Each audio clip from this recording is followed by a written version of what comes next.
Hi guys!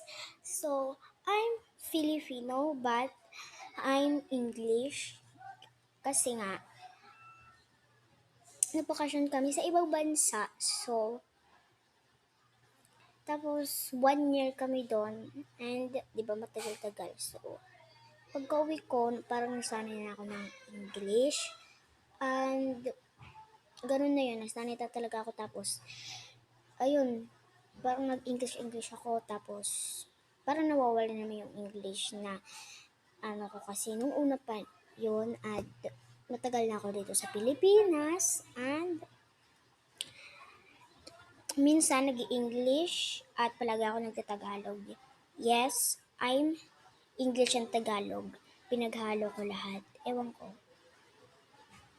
Basta, ewan ko ba't na ako nag-English na nandito naman ako sa Pilipino. Pero, pwede naman yan dito, di ba?